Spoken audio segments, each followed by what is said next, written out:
할렐루야, 할렐루야. 날씨가 요즘 장마가 돼서 비도 오고 습하고 덥습니다. 불쾌지수가 상당히 올라가고 짜증나는데, 오늘 이 시간 예배 시간 주님이 주시는 은혜 가운데 말씀으로 힘을 얻고 다시 한번 새힘 얻는 복된 시간 되시길 간절히 축복합니다. 우리가 예수 그리스도를 구주로 믿고 또 하나님의 자녀가 돼서 믿음의 길을 가는 이 그리스도인으로 살아가는 것, 우리가 이것을 뭐라고 얘기합니까? 신앙생활 한다고 얘기하죠. 흔히 신앙생활 한다, 이게 하나의 그냥 단어가 됐어요. 이거는 기독교인이라고 하는 말도 되고, 또 종교가 기독교인으로 내가 신앙생활 한다고 이렇게 얘기하지 않습니까? 신앙생활이라고 하는 것은 사실 이 단어 속에서 의미하는 그 의미가 상당히 중요합니다. 신앙은 단순히 믿음으로 끝나는 것이 아니요, 또 그냥 믿는다고 말하는 것으로 끝나는 것이 아니라 신앙을 삶으로 생활 속에서 나타나는 것이 곧 그리스도인이라고 하는 것을 내포하고 있는 것입니다. 결국 신앙은 삶이라는 것이죠. 우리가 요즘 참 살기가 힘듭니다. 그래서 힘들다는 소리를 많이 듣습니다. 그러면서 어떻게 살아야 되겠습니까? 어떻게 살아야 합니까? 라고 하는 이 자주 섞인 질문들을 많이 하는데, 그냥 문장으로만 보면 어떻게 살아야 합니까? 라는 이 문장에서는 그 사람이 어떤 의미로 말하는지를 정확히 알 수 없습니다. 정말 모든 것을 포기하고 싶을 정도로 삶이 고단하고 힘들고 피곤하고 지쳐서 살고 싶은 생각도 없고 살고 싶지도 않고 안 살 수도 없고 정말 마하지 못해서 또는 죽지 못해 사는 그런 사람들이 많다고 하는데, 그런 사람들의 입장에서 보면 어떻게 살아야 합니까? 라고 하는 이런 말이 되겠죠.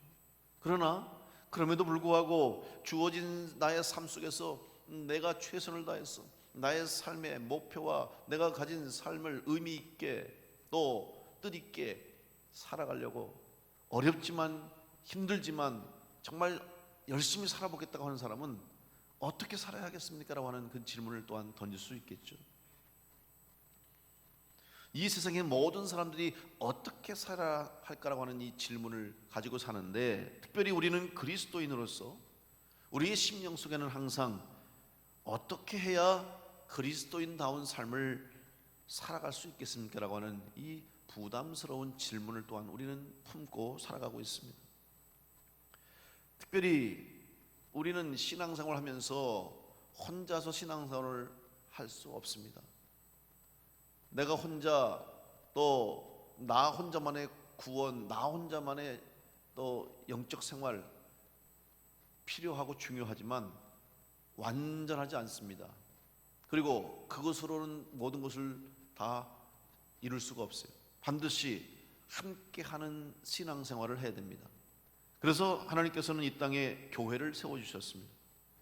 우리는 연약한 존재이기 때문에, 부족하기 때문에 혼자서 살아갈 수 없는 존재예요. 이 세상에서도 사람들은 혼자 살아갈 수 없어요. 아무리 환경적으로, 예를 들어서 안전한 환경, 또 필요한 모든 영양분을 공급할 수 있는 먹거리가 주어지고, 부족한 것이 없도록 씻는 것, 입는 것, 먹는 것, 의식주 모든 것들이 다 완전하게 구비해서도 혼자서 살려고 하면, 혼자서만 밥 먹고 잠자고 혼자서 있으면 그 사람은 얼마 못 가서 미쳐버릴 거예요. 얼마 못 가서 못 살겠다고 한다. 왜? 반드시 함께 살아가도록 만들어진 존재가 바로 사람이기 때문에 그래요. 그래서 학자들은 사람을 연구하면서 인간은 사회적 동물이다 말하는 것은, 혼자서 살아가는 것은 불완전한 삶이 될 수밖에 없다는 것을 발견했기 때문입니다. 바로 하나님이 우리를 만드실 때도 혼자가 아니었잖아요. 아담이 홀로 있는 것이 보시기에 좋지 않았다고 성경이 말씀하면서 하와를 만드시고 배필을 만들어 주셨고, 가정을 이루게 하셨고, 가정을 통해서 함께 살아가게 하셨고, 또 이 땅에 교회를 세워주셔서 교회로 그리스도의 몸인 지체가 되는 성도들이 함께 모여서 교회를 이루고 또 이 땅 가운데 주에서 주신 사명을 감당할 수 있게 하시다는 사실이죠. 그래서 우리는 반드시 함께하는 공동체의 삶, 특별히 신앙생활은 공동체의 삶을 사는 것입니다. 그런데 이런 사람들이 함께할 때 여러 가지 문제도 함께 따라오기 마련입니다. 특별히 사람들은 편을 가르려고 합니다. 서로 자기 편이 되어주기를 원합니다. 아니면 힘 있는 사람 편에 서고자 합니다. 그래야 자기도 힘이 있고 유익을 얻기 때문입니다. 우리는 지난주에 성도로서 이 땅에서 주신 하나님의 힘이 무엇인가를 생각해 봤습니다. 그 힘은 오직 하나님을 의지하고 하나님께 나의 삶을 맡기는 것이 바로 성도의 힘이라는 말씀을 함께 나눴습니다. 그런데 하나님께 맡긴다는 것은 바로 하나님이 나의 편이 되어주신다는 고백이기도 합니다. 우리는 같은 편이 되면 함께 나눌 수 있죠. 여러분, 축구에서도 같은 편이 되면 함께 이기면 같이 이기는 거예요. 비록 벤치에 앉아서 경기를 뛰지 못했어도 같은 팀이었기 때문에, 같은 편이었기 때문에 금메달 따면은 금메달을 받더라고요. 내가 경기를 다 못했어도, 심지어는 후보로 앉아 있었어도. 여러분, 왜? 같은 편이기 때문입니다. 그런데 좋을 때만 같은 편이 돼서는 안 되죠. 어렵고 힘들 때도 같은 편이 되면 함께 그 어려움도 나눌 수 있고 감수해야 돼요. 그런데 많은 사람들은 좋을 때만 같은 편이 되려고 하고 힘들고 어려울 때는 다른 편이 되려고 할 때가 있다는 거예요. 세상에서는 편이 너무도 쉽게 바뀝니다. 오늘의 동지가, 오늘의 형제가 내일의 적이 되기도 합니다. 미국의 유명한 기독교 작가인 맥스 루케이도 목사님이 주와 같이 길 가는 것이라고 하는 책 속에서 하나님이 나의 편이라는 것을 이렇게 표현을 잘 해주셨어요. 그 책에 보면 이렇게 기록되어 있습니다. 하나님은 당신 편이시다. 그럴지도 모른다도 아니다. 한때 그랬었다도 아니다. 여태 그랬다도 아니다. 앞으로 그럴 것이다도 아니다. 하나님은 지금 계신다. 오늘 이 시간, 이 순간, 당신이 이 문장을 읽는 이 순간 그분은 당신과 함께 계신다. 그분은 지금 이 순간보다 당신께 더 가까우실 수 없다. 그분의 신실함은 당신이 잘한다고 커지는 것도 아니요, 당신이 못한다고 줄어드는 것도 아니다. 그분은 당신 편이시다. 하나님은 당신 편이시다. 이렇게 말을 했어요.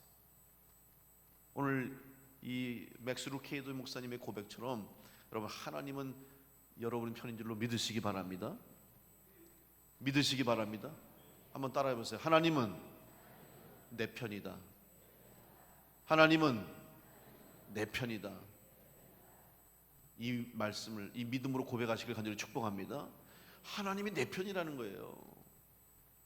그런데 우리는 하나님이 나의 편이 되어주신다는 사실을 잊고 살 때가 얼마나 많습니까? 그래서 이 루케도 목사님이 계속해서 무슨 말씀하냐면, 지금 하나님은 결승선에서 우리를 향해서 박수를 치고 계시는 거예요. 지금 우리가 열심히 지금 경주를 하는데 결승점을 향해서 달려가고 있는데 그 앞에서 하나님이 지금 응원하고 계신다. 바라보고 계시고 지켜보고 계신다는 거예요. 힘들 때, 지쳐 쓰러졌을 때, 어려울 때도 이렇게 세워주시고 옆에서 박수 쳐주시고 힘을 주시면서 뛰어가게 하신다는 거예요. 그리고 그 하나님은 바로 우리를 잊지 않으신다. 달력이 있다면 우리 생일에 동그라미를 치실 것이고, 운전한다면 자동차 범퍼에 우리의 이름을 새겨 놓으실 것이고, 천국에 나무가 있다면 나무 껍질에 내 이름을 새겨 주실 것이다. 그러면서 이 목사님은 재밌는 표현을 해요. 만약에 하나님한테 문신이 있다면 내 이름을 새겼을 것이다. 이게 무슨 말이냐면 이사야서 49장 16절 말씀에 내가 너를 내 손바닥에 새겼다. 내가 너를 내 손바닥에 새겼다. 하나님이 여러분의 이름을 새기실 정도로 기억하시고 여러분과 함께 하신 줄로 믿으시기 바랍니다. 그 하나님이 나의 편이 되어주신다는 거예요. 비록 우리가 믿지 못한다 할지라도, 때로는 믿지 않는다 할지라도 하나님은 여전히 나의 편이 되어주셨습니다. 감사한 것은 편만 되어주신 것이 아니라는 사실이에요. 그냥 편만 들어주신 것이 아니라 말로만 네 편이다 내 편이다 되는 거 아니라 하나님은 오늘 우리를 돌봐주십니다. 사랑으로 돌봐주십니다. 그래서 성경에서 하나님과 우리와의 성도와의 관계를 목자와 양의 관계로 비유합니다. 시편 100편 3절 말씀에 보면 여호와가 우리 하나님이신 줄 너희는 알지어다. 그는 우리를 지으신 자시요 우리는 그의 것이니 그의 백성이요 그의 기르시는 양이로다. 여러분, 양은 우리가 잘 아는 것처럼 연약한 동물입니다. 양이 결함이 많아요. 결점이 많아요. 보시면 좀 신체적인 구조도 빨리 뛰지도 못하고 넘어지면 때로는 일어서기도 쉽지 않아요. 눈도 어둡다고 그래요.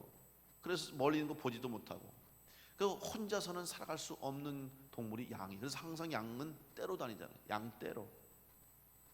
그만큼 능력이 부족한 존재가 바로 양입니다. 그런데 이 부족한 존재인 양도 목자를 만나면 그때부터 달라져요. 목자가 인도하는 대로, 목자가 이끄는 대로 따라가서 푸른 풀밭에서 좋은 꼴을 먹고 잔잔한 물과 시원한 물을 마시고 목자가 보호해주는 우리 안에서 맹수로부터 보호를 받는 그런 복을 누리는 것이에요. 오늘 이 세상에서 우리가 양과 같이 어리석고 무지하고 미련해서 길을 잃고 방황하고 헤매고 이리저리 쓰러지고 넘어져도 목자 되신 하나님 만나면, 목자 되신 예수 그리스도를 만나면 우리 인생이 달라지게 될 줄로 믿습니다. 여러분의 인생이 이미 달라진 줄로 믿습니다. 그 하나님이 여러분의 편인데 여러분 왜 힘들어 하십니까? 그 하나님이 나의 편이 되신다고 하는데 왜 염려하십니까? 양이 얼마나 약한 존재입니까? 이사야서 53장 6절에 우리는 다 양 같아서 그릇 행하여 각기 제 길로 갔다 그랬어요. 내 길로 가는 것이 좋은 게 아니에요. 내가 결정하고 내가 판단하고 내가 생각하는 길이 최고가 아니에요. 최선이 아니에요. 우리는 먼저 하나님의 뜻, 하나님의 음성을 들을 수 있어야 돼요. 방향을 잃지 않도록.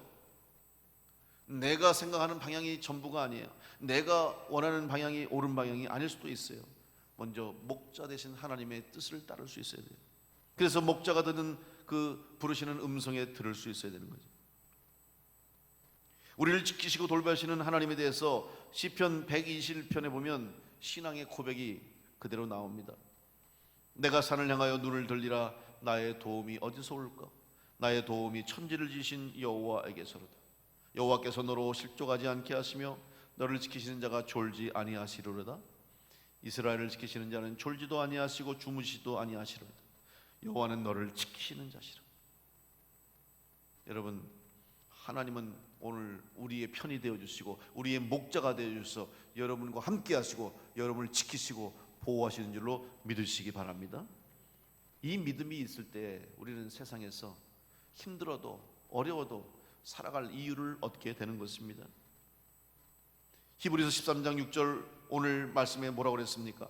그러므로 우리가 담대히 말하되 주는 나를 돕는 이시니 내가 무서워하지 아니하겠노라. 사람이 내게 어찌하리요? 여러분, 하나님이 우리를 도와주시기 때문에, 하나님이 나의 편이 되어주시기 때문에 우리는 두려워하지 않고 담대하게 이 세상에서 승리하게 될 줄로 믿습니다. 그렇다면 이제 우리는 양이 되었으니까, 하나님이 목자가 되시니까 아무 걱정 없고 염려 없고 아무것도 할 일이 없지 않습니까? 할 일이 뭐 있어요? 양인데 이제 아무것도 안 해도 되죠. 이렇게 생각할 수 있죠. 근데 여러분, 정말 아무것도 안 해도 됩니까? 사실 양이 하는 건 없죠. 그냥 따라다니고 먹으라면 먹고 자라면 자고 쉬라면 쉬는 거예요. 그런데 여러분, 가장 중요한 게 뭔지 아십니까? 양이 목자의 음성을 들을 수 있어야 되고 목자를 따라가야 되는 거예요. 이게 중요한 거예요. 아무것도 아닌 것 같지만 목자의 보호 안에, 목자의 인도 안에 있는 것과 그렇지 않는 것은 엄청난 차이가 있는 거 아니에요. 이게 가장 중요한 거예요. 신앙생활 아무것도 아닌 것 같죠? 하나님이 다 책임져 주시니까 맡기면 되죠. 근데 여러분, 맡기는 게 어려운 거예요. 하나님의 뜻을 따르는 게 어려운 거예요. 하나님의 뜻에 순종하는 것이 어려운 거예요. 양은 목자를 끝까지 따라가야 되는 거예요.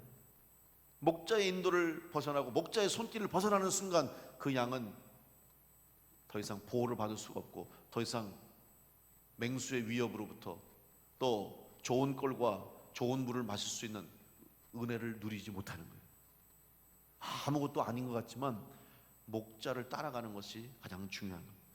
요한복음 10장 27절 28절 말씀에 예수님 말씀하십니다. 내 양은 내 음성을 들으며 나는 저희를 알며 저희는 나를 따르느니라. 내가 저희에게 영생을 주노니 영원히 멸망치 아니할 터이요 또 저희를 내 손에서 빼앗을 자가 없느니라. 내 양은 내 음성을 듣는다고 그랬어요. 오늘 우리가 양으로서 우리의 목자 되신 하나님의 음성을, 주님의 음성을 들을 수 있어야 되고 그 음성에 따라 부르심에 순종하는 자가 될 때, 반응할 때 오늘 우리가 이 험한 세상 가운데 어떻게 살아야 할 것인가 하는 답을 얻게 될 줄로 믿습니다. 지금도 여러분을 향해 부르시는 주의 음성을 들으시고 하나님의 애타게 부르신 여러분을 향한 하나님의 음성을 들으시고 그 부르심에 응답하는 성도로 살아갈 수 있기를 간절히 축원합니다. 그럴 때 우리는 이 세상 가운데서 살아야 할 이유를 얻게 되고 살아갈 방법을 얻게 되는 것입니다.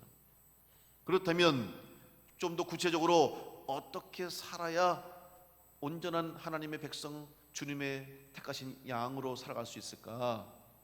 두 가지의 말씀을 오늘 드리려고 합니다. 첫 번째는 주님의 말씀대로 살아야 됩니다.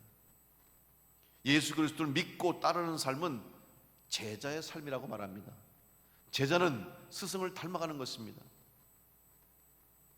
오늘 본문 말씀에도 히브리서 13장 7절의 이 말씀에 보면 하나님의 말씀을 너희에게 이루고 너희를 인도하던 자들을 생각하며 저희 행실의 종말을 주의하여 보고 저희 믿음을 본받으라. 오늘 사실 우리 신앙생활을 할 때 우리가 주님을 닮아가는 것이 우리의 신앙생활의 목표가 될 수 있습니다. 닮아가는 게 중요해요. 예전에도 교육을 할 때, 지금은 이런 학교라든지 이런 교육 시스템이 다 갖춰 있지만 이런 시스템이 없을 때는 어떻게 했습니까? 선생님이 제자를 불러요. 혹은 제자가 선생님을 찾아와요. 그래서 어떻게 해요? 선생님과 함께 살아가는 게 그게 교육이에요. 단순히 지식을 배우고 기술을 배우고 끝나는 게 아니에요. 그냥 같이 살아요. 여러분 예수님도 제자를 부르셨죠? 12명 제자를 부르시고 뭐 했어요? 같이 다니시고 같이 사셨어요. 같이 먹고 같이 자고 같이 사역하셨어요. 이게 제자의 삶이에요. 우리가 흔히 누구를 닮는다는 말을 많이 하는데 여러분 닮기 위해서는 어떻게 해요? 누구를 닮기 위해서는 그 사람을 항상 바라보고 생각하고 그 사람이 하는 것처럼 살아가는 게 닮는 거예요. 종종 TV 프로그램 보면 모창을 하는, 누구와 똑같은 노래를 하는 사람들을 뽑는 그런 프로그램이 있더라고요. 히든 싱어 그래가지고 똑같이 부르는 거예요. 정말 진짜 가수랑 또 더 잘해요, 어떨 때는.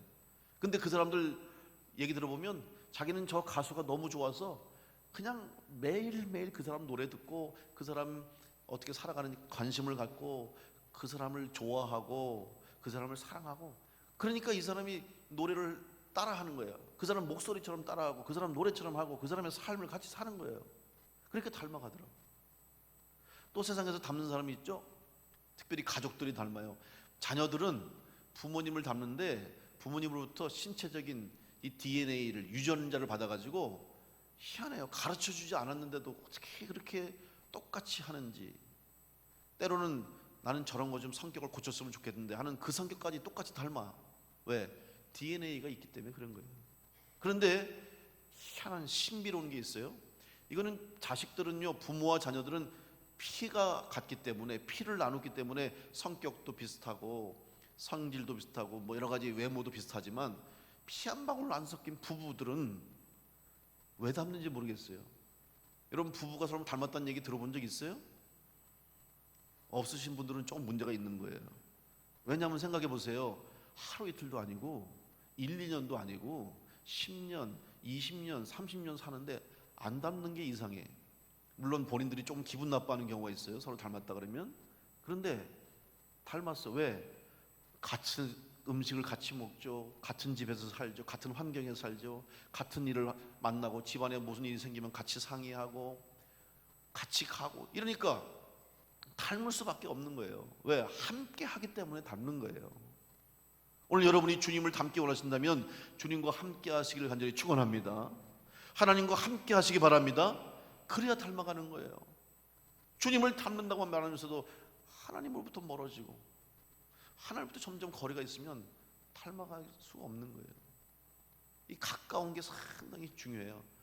오늘 이게 여러분하고 저 예배 드릴 때 멀리 떨어져 있잖아요. 지금 이게 사실은 뭐 멀리 떨어져 있는지 잘 모르는데 오늘 아침에 저기 번개 치고 막 그랬어요. 천둥 치고 그래서 낙뢰가 와가지고 교회가 전기가 나갔었어요. 새벽에. 그래가지고 새벽에 막 그냥 권사님 전기 나가가지고 지금 어떡하냐 그래서 빨리 사람 불러서 일단은 지금 복구를 했습니다만은, 그래서 아침에 에어컨을 늦게 틀고 작동을 늦게 해서 일부 예배를 여기서 못 드렸어요. 에어컨이 늦어서. 그래서 1층 소예배실 드렸어요. 맨날 이렇게 멀리 떨어져 드리다가 1층 소예배실 가가지고 가까이서 보니까 막 되게 어색해. 막 서로 자기들끼리도 여기 앉고 저기 앉고, 여기 본당이 크잖아요. 근데 1층 소예배실 모아놓으니까 그냥 꽉 찼어. 거기가 1층에 일부 예배 드리는데 그득해요, 소예배실이. 근데 맨날 당신은 이럴 때 멀리서 하다가 갑자기 옆 사람을 막 보니까 어색해가지고 가까이서 보니까 느낌이 또 다른 거예요. 저도 마찬가지고. 여러분, 가까이 해야, 주님을 가까이 해야 주님 닮게 될 줄로 믿습니다. 못 보던 것도 보게 되잖아요. 몰랐던 것도 알게 되는 거예요. 주님을 가까이 해야 되는 거예요. 바로 주의 말씀대로 산다는 게 뭐야? 주님을 가까이 하는 줄로 믿습니다. 신앙의 연수가 더해갈수록 우리는 주님을 더욱 닮아가는 사람이 되어야 됩니다. 그런데 여기서 중요한 것은 내가 주님을 닮아가는 것으로 끝나는 것이 아니라 우리는 한 가지 더, 누군가에게 나를 통해서 주님을 볼 수 있는, 누군가가 나를 보면서 예수님을 알 수 있는 그런 삶을 사는 것이 바로 주님을 닮아가는, 주의 말씀대로 살아가는 성도가 되는 것입니다. 상당히 부담스러운 일이지만 이것 또한 자연스러운 일이 될 수밖에 없어요. 왜? 내가 주님을 닮아가고 내가 주님을 사랑하고 내가 주의 말씀을 사랑해서 순종하면 나도 모르는 사이에 내 언행, 내 심사 속에 주님의 향기, 사도 바울이 고백한 것처럼 그리스도의 향기가, 여러분이 그리스도의 편지가 되어서 누군가에게 예수님을 전하는 은혜가 있게 될 줄로 믿습니다. 그러기 위해서는 주의 말씀대로 살아가는, 주님을 가까이 하는 성도가 되어야 할 것입니다. 좋은 믿음의 성도가 되어서 좋은 믿음의 선배가 되시고 다른 사람에게 선한 영향력을 미칠 수 있는 주님의 제자가 될 수 있기를 간절히 축원합니다. 더 중요한 것은 교회에서뿐만이 아니라 이 세상 가운데서 우리가 그 일을 해야 되는 거예요. 주님이 그래서 우리에게 원하십니다. 너희는 세상의 소금이라. 너희는 세상의 빛이라. 소금과 빛이 중요한데 더 중요한 것은 세상애가 더 중요한 거예요. 교회에서는 소금이고 교회에서는 빛인데 나가면 그 소금이 맛을 잃어버리고 나가면 그 빛이 꺼져버리면 그게 소금입니까? 그게 빛입니까? 아니잖아요. 소금은 어느 곳에 있든지 소금이에요. 빛은 어느 곳에 있든지 비칠 수 있어야 되지 않겠습니까? 오늘 우리 그리스도인이 특별히 세상 가운데서 이 빛과 소금의 사명을 감당할 수 있어야 우리는 주의 말씀대로 살아가는 성도가 되는 것입니다. 가끔 가다가 식당을 가보면 뭐 십자가를 걸어놓고 성구를 막 걸어놓고 내 시작은 미약하였으나 창대하리라 이런 거 써붙여놓고 교회 달력 붙여놓고 막 그래요. 그럼 이게 교회 다니는 사람이구나, 집주인이 교회 다니는 거 이런 거 알잖아요. 그러면 마음이 좋아요. 그런데 말이죠, 얼마나 불친절하고 뭐 하나 달라 그러면 그냥 틱틱거리고 음식은 맛도 하나도 없고 성실하지 못해 눈살을 찌푸리게 만들어. 여러분, 그런 사람은 차라리 십자가 띄는 게 나아요. 창피해. 뭐라 그러겠어요? 안 믿는 사람들이 교회 다니는 사람이 저러냐고. 교회 다니는 사람들이 뭐 이렇게 불친절하고 손님하고 시비 걸고 맨날 싸우고. 이건 빛이 아니에요. 소금이 아니에요. 비록 그런 걸 찬송가 막 틀어놓고 말이죠, 그게 중요한 게 아니에요.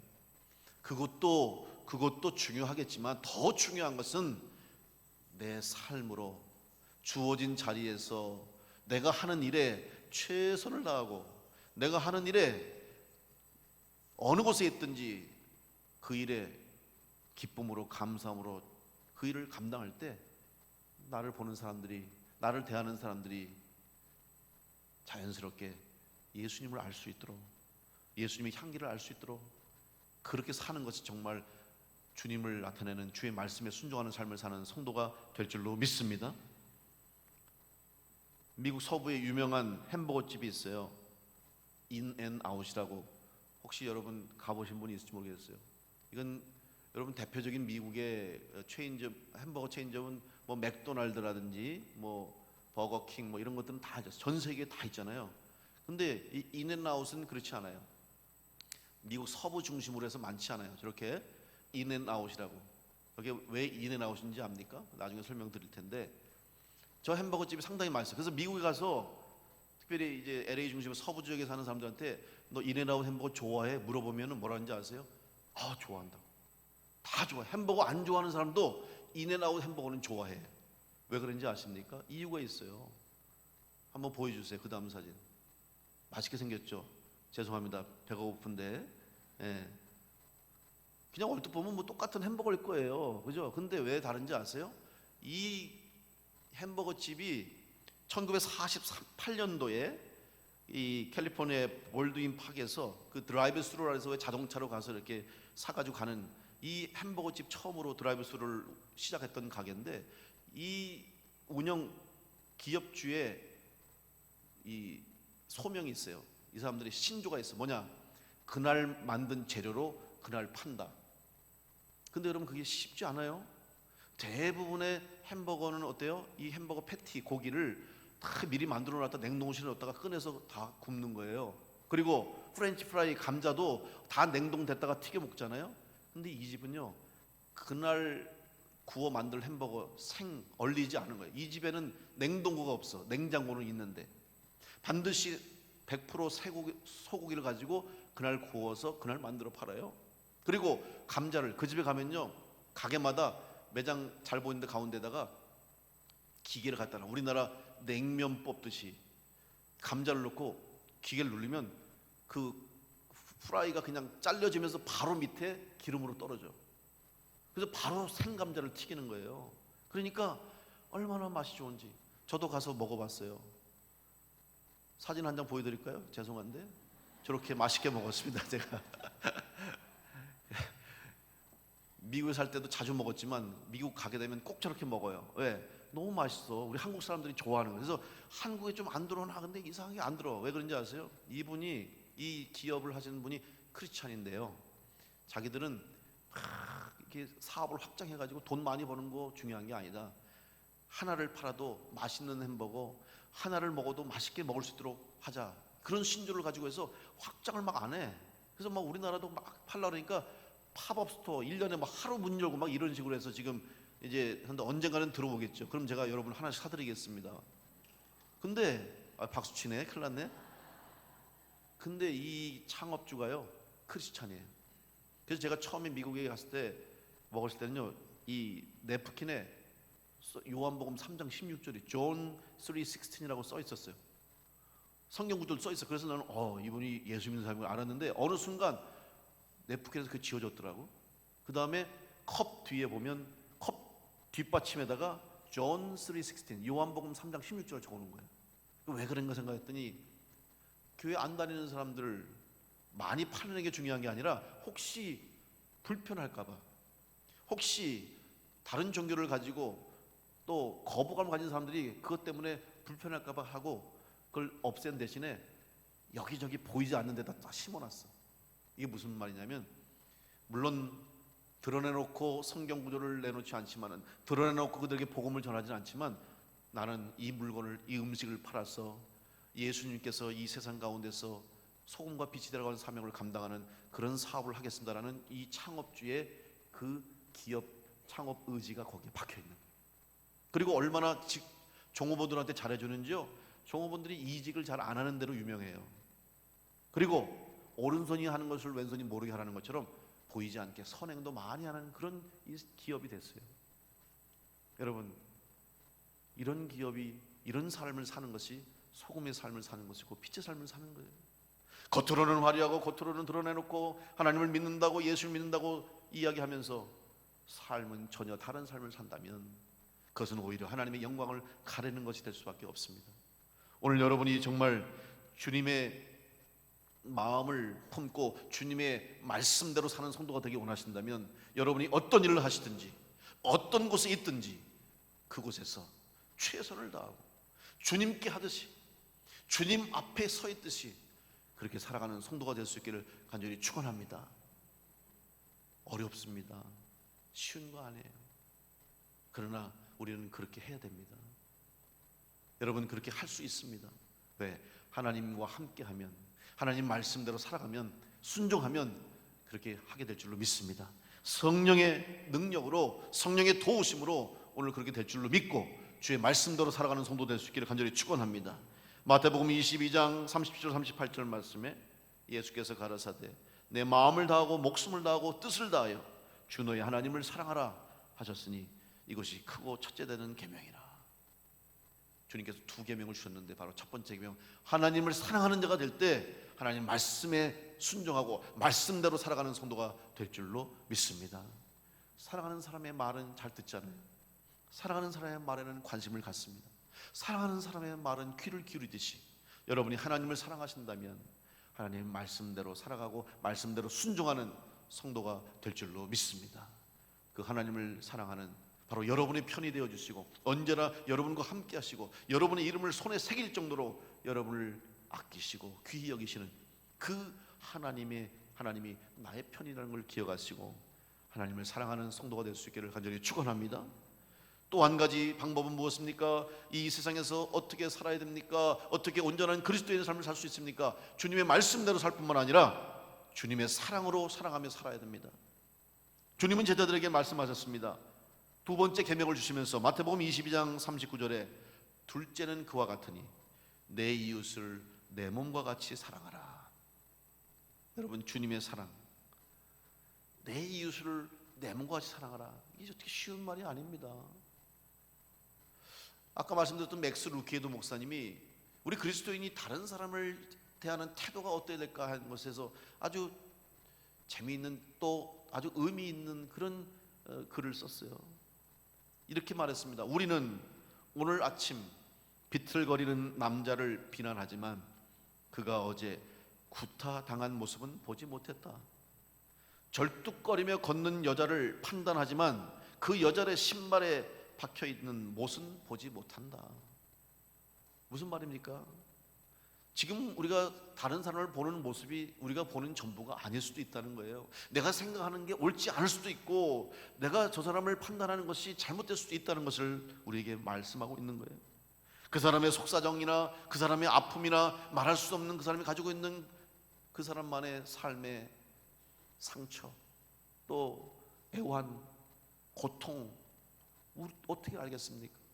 겉모습만 가지고 판단하지 말라는 것이죠. 사랑은 그것까지도 품을 수 있어야 되는 거예요. 그것까지도 뛰어넘을 수 있어야 되는 거예요. 그래서 어려운 거예요. 그래서 인간적인 방법으로는 불가능할지도 모르고 그럼에도 불구하고 우리 성도들인 여러분을 통해서 이 세상에 사랑이 전해지시기를 간절히 축원합니다. 여러분 때문에 누군가가 사랑을 알기를 원합니다. 여러분 때문에 누군가가 사랑의 위대함을 발견하기를 원합니다. 그 일을 우리 교회와 여러분이 해야 할 줄로 믿습니다. 주님의 말씀을 바라보고 주의 말씀대로 살아가면서 주님을 닮아가는 성도가 될 때 가능할 줄로 믿습니다.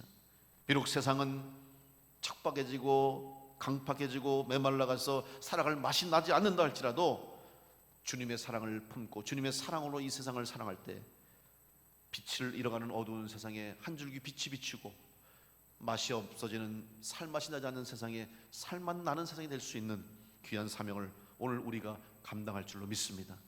그러기 위해서는 때로는 소금처럼 희생해야 합니다. 초가 자기 몸을 녹여서 빛을 내듯이 때로는 내가 희생해야 됩니다. 주님은 오늘 우리에게 이렇게 살아가기를 원하고 계십니다. 에베소서 5장 14절로 16절 말씀, 그러므로 이르시기를 잠자는 자여 깨어서 죽은 자들 가운데서 일어나라. 그리스도께서 내게 비추시리라 하였느니라. 그런즉 너희가 어떻게 행할 것을 자세히 주의하여 지혜 없는 자 같이 말고 오직 지혜 있는 자 같이 하여 세월을 아끼라. 때가 악하니라. 지혜로운 성도가 되어서 주님 말씀대로 순종하고 주의 부르심에 응답하고 주님이 내 편이 되심을 믿고 주의 말씀 붙잡고 나에게 주신 이 사랑을 기억하여서 이 사랑을 나누는 자들이 될 때, 오늘 우리 교회를 통해서 여러분을 통해서 정말 어떻게 살아야 할지 모르는 많은 인생들이, 삶을 포기하고 싶은 인생들이 다시 한번 살아갈 이유를 발견하는 놀라운 은혜가 있게 될 줄로 믿습니다. 그 귀한 생명을 살리는 일에, 귀한 하나님의 일에 쓰임받는 복된 성도들 교회가 될 수 있기를 간절히 축원합니다. 기도하겠습니다. 하나님, 저희를 사랑하셔서 우리의 편이 되어주셔서 감사합니다. 우리의 목자가 되어주셔서 감사합니다. 더 이상 방황하지 말고, 더 이상 세상 소리에 귀를 기울이지 말고 주님의 음성에 귀를 기울이고 하나님의 인도하심에 따라 순종하여서 주의 말씀대로 살고 주의 사랑으로 사랑하며 복된 성도의 삶을 사는 우리 모든 성도들 다 되게 하여 주시옵소서. 그래서 이 세상 끝날까지, 주님 부르시는 그날까지 믿음으로 승리하여 선한 영향력을 끼쳐서 주님의 영광 드러내는 우리 성도들 되게 하여 주시옵소서. 예수님의 이름으로 기도하옵나이다. 아멘.